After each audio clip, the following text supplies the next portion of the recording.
Good morning and welcome to the July episode of the CEO podcast. This morning, Washington Hospitality Association President and CEO Anton will do a quick dive into public safety with Eva Glosson, an industrial hygienist with the Washington State Department of Labor and Industries, and Sergeant Chris Marino with the Snohomish County Sheriff's Department. This morning, we are sponsored by My Hospitality Insurance. Visit myhospitalityinsurance.com for more information. And with that, good morning, Anthony. Good morning, Lisa. Thank you for the introduction. Normally I have some kind of song or something I play, and we do a little trivia game if you can name the artist or the year, and kind of like when you go to a Mariners game and you see that. But with today's topic being so serious in workplace safety and some of the violence we've seen, the songs I found, I'm like, this just doesn't feel appropriate. So I'm going to skip our trivia today. We are really blessed today to have two safety experts with us. Eva Glosson from DOSH, and she specializes in some of the workplace safety issues we're going to be talking about today. And Chris Marino, a sergeant with Snohomish County Sheriff's Office, that when I reached out to some of the state organizations and said, who could really help us start to think about these issues? Chris, your name popped right out of the machine. So look at that. So welcome today. Thank you to both of you for being here.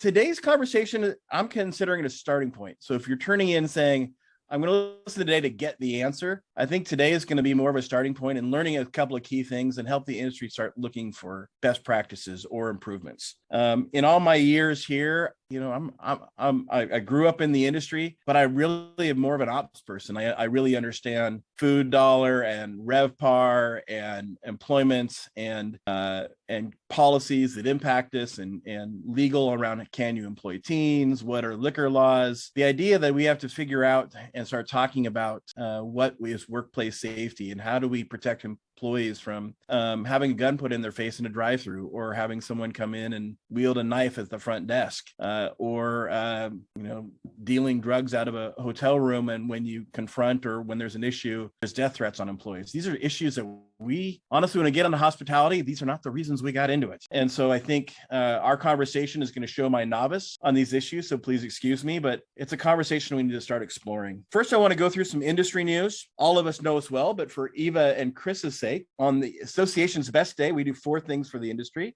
We want to be the primary source of information. We want to help improve the business climate and make this a great place to run a hospitality business. We want to help our workforce succeed, and we're going to try to create programs and do other things to help our members get an ROI and stay in business a little bit longer. So quick update on news around that front in those 4 to 5 areas. Let's start out, since today's sponsor is My Hospitality Insurance. I think a lot of our members know us as the Workers' Comp Association for all the great retro checks that they've been getting back and rebate checks from working with our retro program. Our My Hospitality Insurance program has really taken off.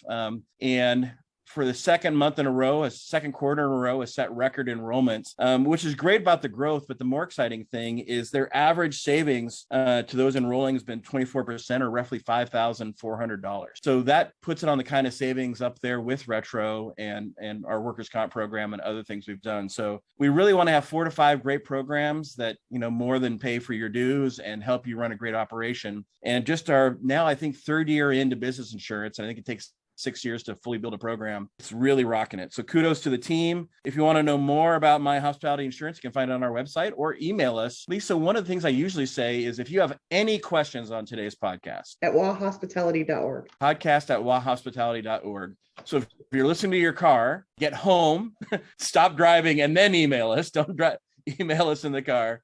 Any questions you might have of what you hear today.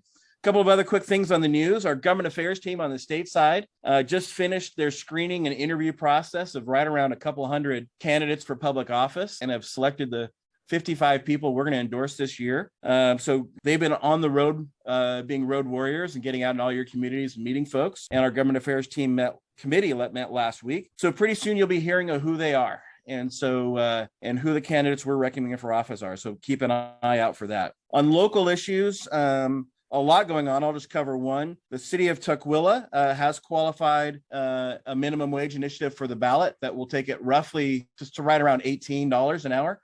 depending on what the CPI marker is for the upcoming year. And the city council may just adopt that initiative, or it may go to the ballot. So that is new news out there to a lot of folks in the Tukwila area, that could be a new minimum wage coming your way in that area. On helping our workforce succeed, well, honestly, that's one of the reasons we're starting today's conversation, which is our workforce has been put in danger, and like honestly no other time in my history, with what's going on the crime side. And as I read the clips of our industry and what's included, you know, you hear about the person being shot in Portland, or the hostess being stabbed in Covington, or in the Tacoma area, the person who'd been driving around and putting a gun in the face of people in the drive-through window, or in the hotel lobbies, people just exploding with violence when they find out they have to wear a mask or other things and going on. And we want to protect our workers. And the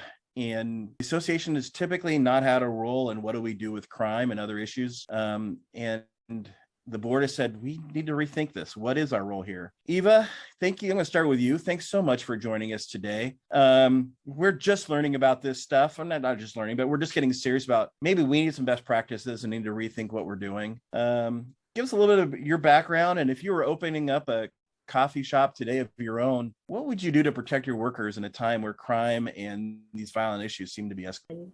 To offer a little bit of my insight and background. So I am an industrial hygiene compliance officer with the Department of Occupational Safety and Health, so with the Washington State Department of Labor and Industries. So I basically go into work sites and help make sure that the codes that are there to keep people safe and healthy are being practiced in work sites. So as far as workplace violence goes, a lot of times if there has been an incident of workplace violence and someone gets hurt or someone's experiencing threats and someone files a complaint, I will come in and see what's going on. So if I was going to be going in and opening something like a coffee shop, right, what I would be doing is looking at it as an exposure in the workplace, right? So looking at the industries that you are working with the Hospitality Association, things like restaurants and entertainment facilities and lodgings, you already know that you have certain workplace exposures with things like cleaning chemicals that you work with, or, you know, you might be working with maybe heavy lifting loads if you're going to be doing like lifting packages or like especially heavy boxes, sort of things like that, right? So rethinking of violence as an exposure, and what are you going to do to protect your workers from that exposure from a proactive standpoint as opposed to a reactive standpoint, just like you would picking the right chemical. You know, do you want to pick the most corrosive chemical to get the graffiti off of the table, or can you find a, you know, gentler chemical that maybe you can use with like a magic eraser, right? Sort of thing.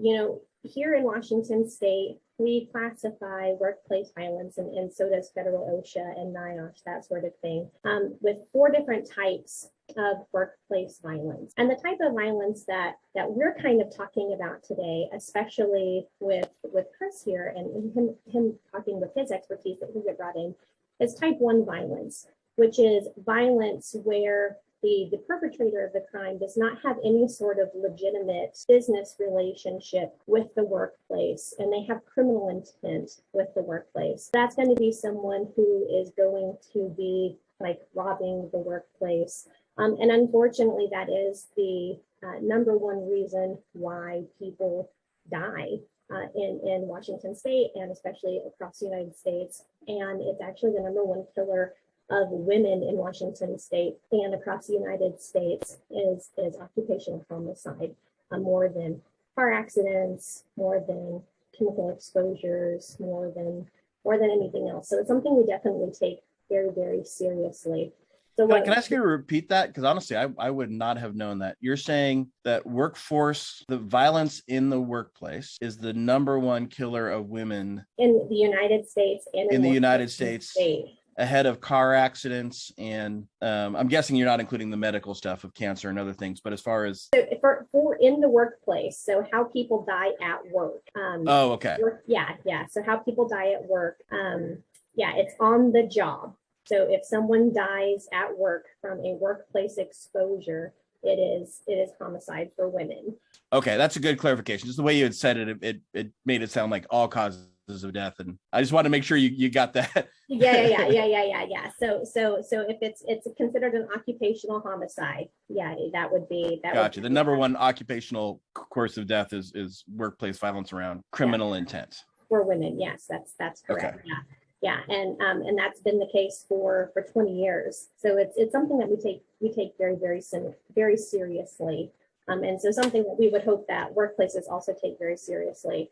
So things that you can do to look at your workplace to try to prevent some of those things. Washington State has a code for retail establishments. So there are exemptions that don't necessarily apply for hospitality, but there are best practices that hospitality can take into consideration.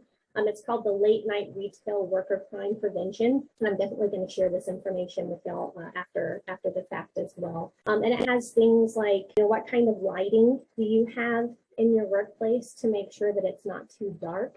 You also want to make sure that it's not too bright, so you've got conflicting shadows in place as well.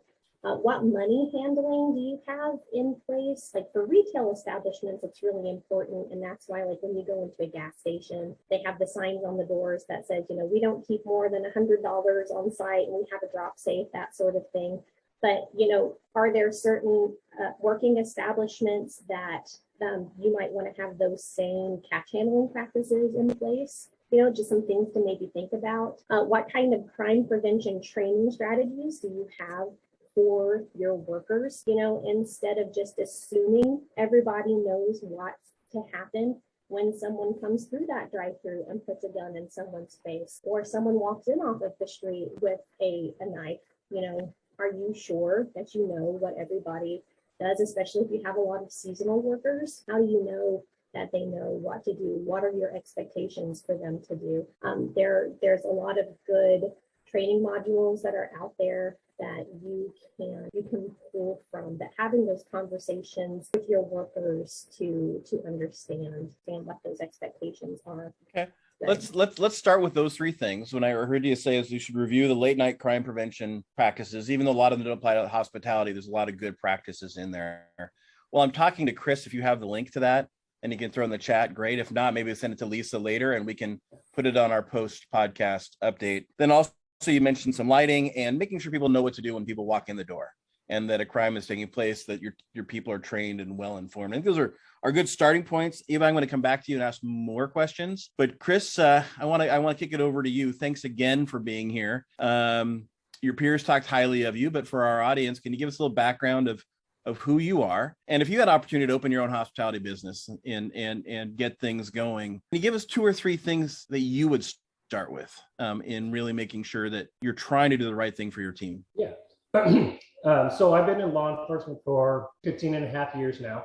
Right now, I'm currently assigned to the contract city of Snohomish. So it's one of our larger contracts, but to where, we police the city. So it's kind of give us a little bit more of an intimate policing to, community relations that not all agencies get to have. So in Snohomish, I was assigned last year to Graveyard, which we have a very predominant First Street district with bars and restaurants and stuff like that. And Friday and Saturday nights tend to be heavily busy with patrons coming from all over to, enjoy the bar life, the restaurant life. So we made it a goal of, being out there during certain hours, like the 10 p.m. to 2 a.m. hours, where it got a little busier to, create those relationships with businesses and show our presence, just so that everybody knew that we were there and to help people enjoy their time and keep safe. So if I were to open, establishment, there's obviously some things to think about. There's the defensive actions and then the responsive actions that businesses can take, right?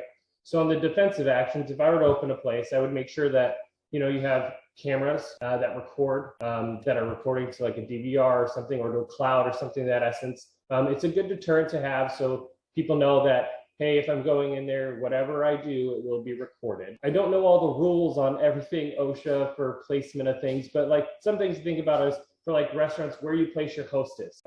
What objects do you have in front of them? Is there a large table or countertop, something to kind of give them that second line of defense or a barrier if you will, in case there is an attack.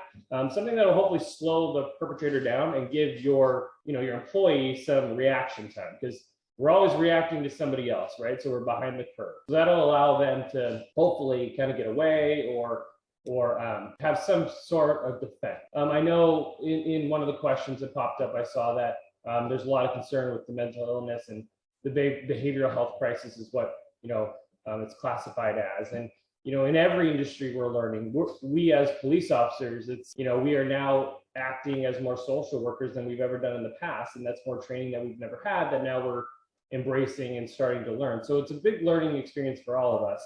What I would say to that is, in Washington, you have the right to refuse service to anybody if you're a business. So if you have individuals that are drug users or causing disturbances in your restaurants, and it's safe to do so, you have every right to ask them to leave. Would I have an employee do that by themselves? No. Make sure that you have the buddy system. Make sure that you at least outnumber the ratio so that maybe they'll think twice about acting, right? Because it's a 2-to-1 versus 1-to-1. If it's anything to where it's, they're more hostile or violent, call 911. That is what our job is, to come and do that. We would have to have some legal recourse for you guys. So you guys we would ask you certain questions like this responding. Do you want that person trespassed? We have to have some kind of legal reason to remove someone. You guys, as the restaurants, have every right to deny service and ask someone to leave, but we have to have a lawful right to force someone to leave from your establishment, whether they're causing a disturbance, you want them trespass, something to that effect. Then we can come in and kind of step in and do that legal version. So, I could go a lot of different places with this, just because unfortunately, it's a wide stream, and it's a new phenomenon of how much violence is occurring in the hospitality industry.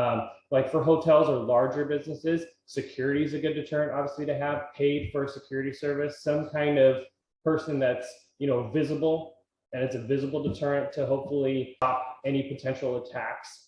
I know a lot of places have started to invest in security, especially if you're open late. They'll hire security guards to come stand at their establishments at the night, or bouncers, or whatever you facilitate. But some sort of protection that, one, it gives their employees a peace of mind. Two, it's a deterrent to anybody coming in. And then three, it's also a recourse for someone that can hopefully take actions between your employees and then law enforcement need to come in. So placement, COVID kind of set some new boundaries that I think are good for, especially like you talked about in the drive-thrus where people are going through and harming employees through the windows. COVID kind of they put like plexiglass that had smaller squares where just the food kind of came out. That was a good deterrent for people throwing stuff and assaulting employees in drive-thru windows. It kind of blurred vision a little bit, if you will, for someone in a car and someone that they can maybe see out and have a better reaction time. That person in the drive-thru can't see in as well to that employee. Just stuff like that is kind of, I think, the thought process people need to start going down, is just different levels to protect yourself, and hopefully kind of do more of a deterrence than a late response. I think those are both really good starts. Eva, Chris got into a little bit on the mental illness side, and I'm guessing type 1 was more criminal intent. What were the other three areas quickly of your categories for where there's violence that an operator should be thinking about and protecting their team on? Yeah, so just a little bit with mental illness. There's a lot of actually statistics around mental illness, and something to kind of circle back to really quick about that is there's a lot of studies out there about it that you're actually more likely to be a victim of crime if you have a mental illness than you are to be a perpetrator of crime as a mental illness. And actually around 5% of people who have who are doing community violence have a mental illness. So we kind of have to be a little bit careful with the conversations around mental illness. And but I think where operators are going to struggle with this, I'm asking because they're going to ask you, and I totally they're experiencing more and more people in their lobbies. There was a stabbing in Oregon of someone who was in the lobby, clearly was agitated. I don't know the line between drug abuse and mental illness. Now with drug abuse, though, that's a totally different conversation. So when you have the correlation of drug abuse and alcohol, you're going to have much higher rates of violence. So And that's a little bit different. And from an operator standpoint, who just really wants to create a great guest experience for travelers, or create a great meal, or a time to relax, I completely understand. When that person's in their lobby and going, I don't know, whether it's because of a drug related issue. I don't want to debate drugs versus alcohol, but alcohol you could smell in most cases, so you knew they were drunk. Sometimes with the drugs, what begat the other, you're not sure. And at the end of the day, you're trying to protect your workforce. What kind of violence is that? So I completely understand. So that would still be type 1 violence, though, because that person is most likely not going to have a legitimate business relationship with the workplace, especially when you're talking about a hospitality industry. So type 2 violence, like now, if the person, say, had mental illness and they were in a behavioral health facility, right? Then they would be a customer or client. So they would be in the care of the person, or say like Chris as an officer is taking the person in with custody. And so then if Chris were to be harmed by the person, then that would be violence upon him. And so that would be type 2 violence. So if then a customer is angry, say someone is checking into a hotel, or say you've got someone who is a drunk patron at the bar, and they're upset because they think that they were overcharged or something like that, and then they lash out at someone at the restaurant. That's going to be type 2 violence. Or you've got, the angry person who doesn't want to comply with whatever mask regulation is out or something like that.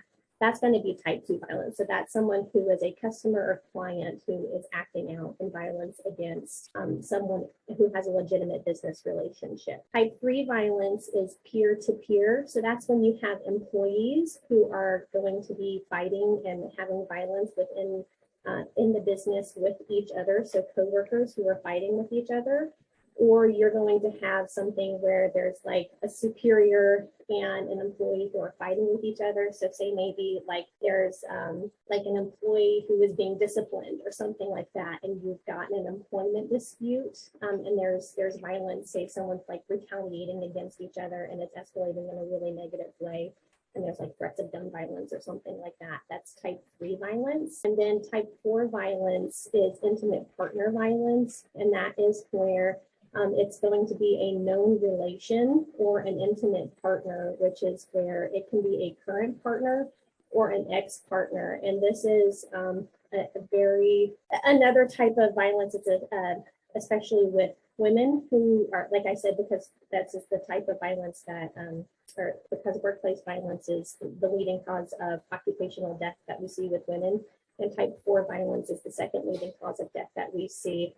And a lot of times it's something where, there's a split that's happening at work, and a partner comes to the workplace because they know that's where they can find the partner, and they will be violent against that partner in the workplace. So those are the 4 types of violence. So, Chris, I'm going to ask you a question, because honestly, I'm a total stats guy, and I know the headlines can mislead the reality, right? Or the one bad experience can scar you so deeply that you have a hard time perceiving where the true growth in crime is and other kind of stuff. Not the robbery, but the other kind of type 1 violence that Eva was talking about. And in my head, I would categorize it as 3 things from what I'm hearing from operators, honestly, almost becoming weekly to almost daily now in communities. Mental/drug issues, you're not sure which, but there's someone in your lobby that's causing a disturbance, and you don't want to agitate them to the point where you don't know if they're carrying a weapon or other things, but they're putting other people in things at harm. There's customer reaction, which I'm not sure, but you 86 someone out of your place, or they're mad because they felt like that disrespected or something, and they go out and they get a weapon and bring it back, and they come in hot and angry. Are those things actually becoming more and more common? Because it feels like there's different strategies for that than crime prevention for robbery. Or is robbery really still like the 85-90% thing you're dealing with? The others are just getting more headlines. Yeah, I don't have all the statistics on hand, but just from firsthand knowledge, when you're 86ing someone, that is a risk, right? You're gonna have a response from them. You're not sure how they're gonna react. A lot of our disturbances are started that way, right? When you tell someone to leave your establishment and they choose to not do so or start to cause a scene, 911 generally gets called because now they want these people out of their business, and and they're escalating the situation, right? Unfortunately, I don't know how you could predict that. It's how each individual will respond, right? Obviously you can try in your best way to politely tell them, or, ask them nicely without trying to escalate the situation. But again, that's not going to dictate how they are going to respond.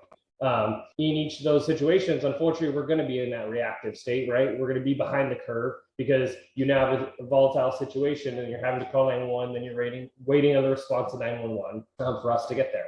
And sometimes that's not fast. I can see a lot in the comments of some of the concerns of response times and stuff like that. And unfortunately, everybody's hurting in society with workforce, right? We're all in the hospitality industry. Everybody's, has a lack of employees. We're all nationwide in law enforcement. We're struggling to get people on the job, and that's going to be longer response times because there's less people on the road. And I get that frustration. I know where areas of that, like certain places that have a lot more issues, like major corporations hire police officers off duty. Like you can hire off-duty police officers come in, and basically you're paying them to be security for your business. It's a security that then has a lawful right to take action, right? You're not having to wait for a security guard to then call 911 for the police to come. You have a police officer there that can take some lawful action right away. It's a big deterrent. I know there are multiple large corporations, I don't want to say their names because, but that do hire us to be off duty for them. And it's a daily thing. And then they stagger times that you can show up for, hey, we want you in an 8-hour window, or there are neighborhoods that pay for home associations that pay deputies, for a certain hour window to come and just patrol the neighborhoods. I get that it's an added cost, but it's also, I guess it's just weighing, the options, right? It provides that extra sense of security for your employees. You have a police officer offhand, and it's also a pretty big deterrent because you don't know how those people are going to react. And I'm not saying every restaurant and something like that can afford to pay a police officer to be there. This is obviously kind of applied to some of the larger hotels or any others, corporations that can afford that expenditure. It's, unfortunately, I think that's why we're calling it more of a behavioral health crisis now, because we're not necessarily sure if it is a mental illness or it's a drug-induced mental illness or if it's something down those sorts, right? The individual is going through some sort of crisis, and we're all learning on how to properly deal with that, I think, and how to assist everybody in the situation. So let me, again, this is a start of a conversation we're going to have to do for a while. I knew today wouldn't be, all right, here's the golden answer. Do these 3 things when we're okay. And I don't even mean to make fun of it, but we have to start the conversation somewhere. And I wanted to start it today. And what I'm hearing is the association probably needs to put together a toolkit with a lot of these elements that you've mentioned today and work with your organizations to make sure it's the right toolkit and start getting that out to folks. So we can figure that out on our end. Lisa, I know there's a lot of questions here, and we try to keep our talking at people limited to a half hour, and then open it up for questions. So if you have any questions for us, Lisa is going to be the moderator for questions, and shoot them back out, and we'll do what we can. I do have a question on security. Chris, you mentioned it, and Eva, if you have any thoughts. When I was growing up, I grew up in a family business, and there was a Gallup Mobile Police. It was a security of the local police officers, and it was just part of our existence. Somewhere along the line, society got safer. I think there were other challenges to that services, and for the most part, for restaurants and our tight margins, it kind of went away. Is this something that you're getting more and more demand of, or you're getting more and more requests of services like this? And are those positive things in your mind, or are they challenging? Chris, I'm hearing you say it's a good option, maybe, if you can afford it. Yeah, I mean, it's a good, again, it's just an option. I know that's not going to solve everybody's problems, but I think I've done a few of them. There is an increase that we get for them. I think it also helps us build, that better relationship with the businesses and us, because a lot of them, we're in the stores hanging out with their employees and talking to them and kind of building that relationship. I think that's why they build a lot of civilian review boards and all these boards, right? Well, sometimes maybe a board for the hospitality is to see if your local law enforcement can sit on it and kind of bounce the ideas with them, right? Go to hopefully the person that, deals with it and bounce things off them and start that conversation, which is what you're doing now, right? And just hopefully we can come up with a plan at some point, or have better training, or, some type of plan implemented that will provide more safety. But unfortunately, it is more prevalent now of hiring police officers off duty or having security, just for that form of protection or deterrent. Yeah, and then the only thing I was going to say is there's a lot of data out there that supports that one of the big things for criminal deterrence is not getting caught, right? And besides having trained security or police on patrol is that community care idea, right? And so getting to know your neighbors, having eyes out and looking out for each other. So I know that can be a lot difficult if you're just one building out on your own, right? But if you're lucky enough to have neighbors, go out and talk to each other, keep your eye out for each other, be the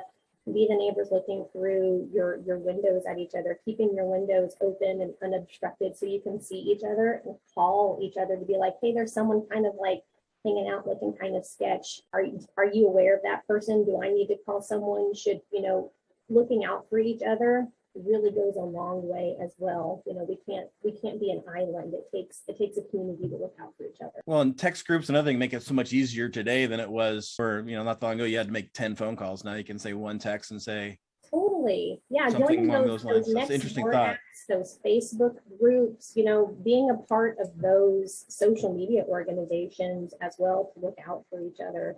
That can also go a long way with crime deterrence. Lisa, I honestly could ask everyone questions for hours, but then I'd be cutting off our members. Are there any questions or a group of questions that you can start peppering us with that would be helpful? A lot of the questions have to do with police response times, and I think that's something that Chris has touched on earlier.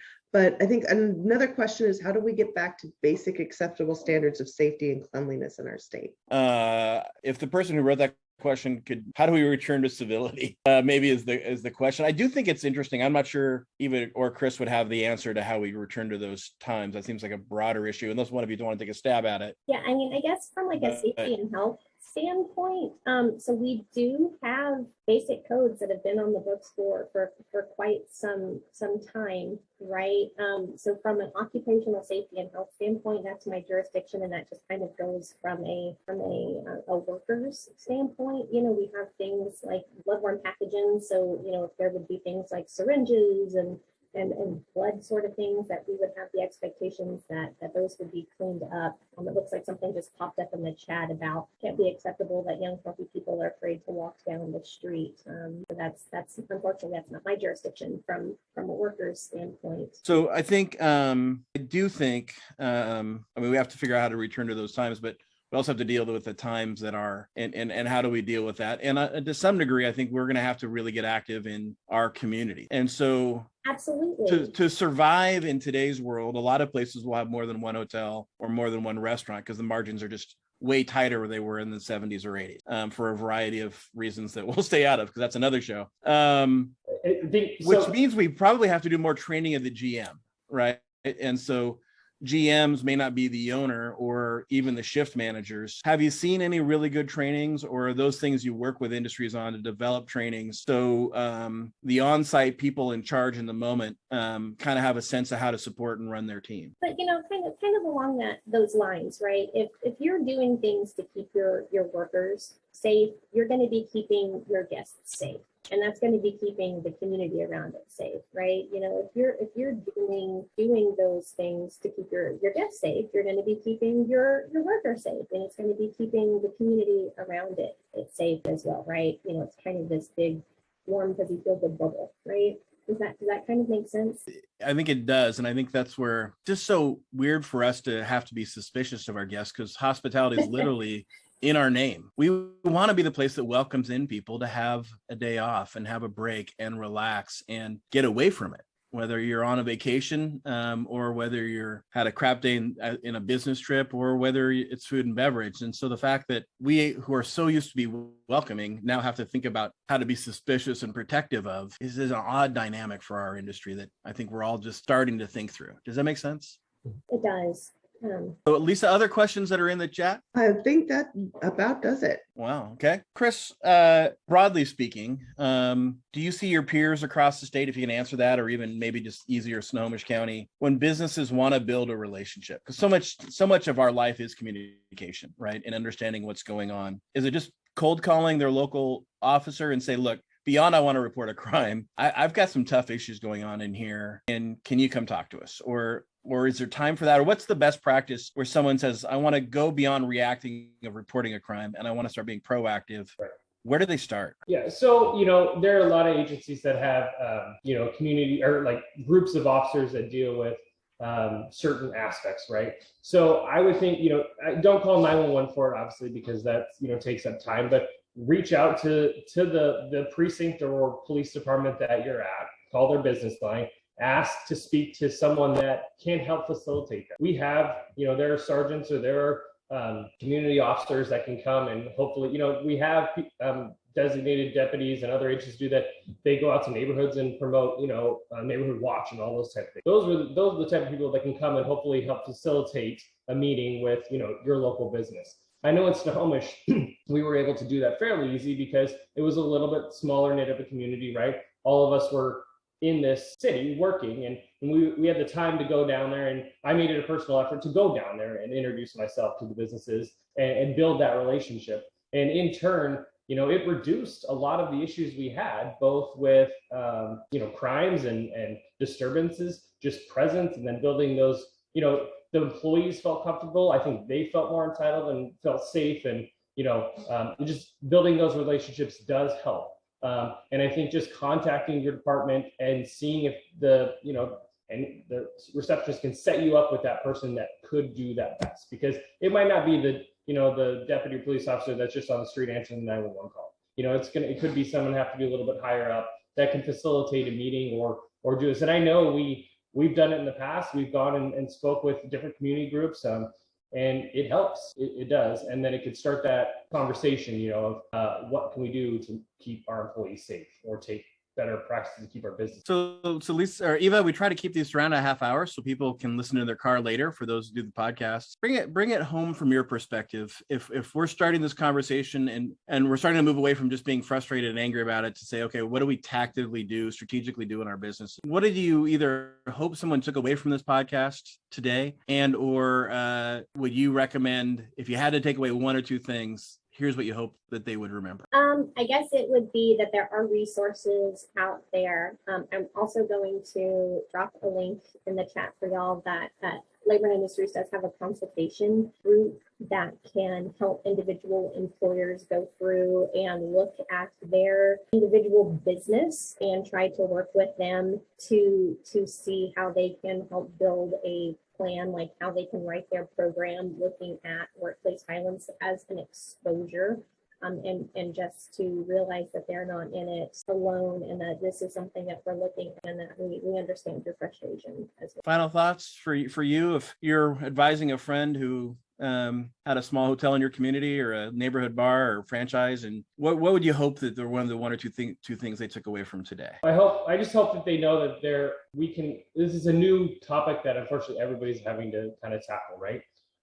So my hopes are they take away that there are resources, that we can look at this proactively and hopefully set up plans and safety plans and think about, how we, I guess, position things in our establishments, or what kind of security or lighting or whatever we have to kind of do that preventative action that'll hopefully just be more of a deterrent, because that's what we're trying to do, is just kind of deter those people that we don't want to come and do the business for ill reasons, right?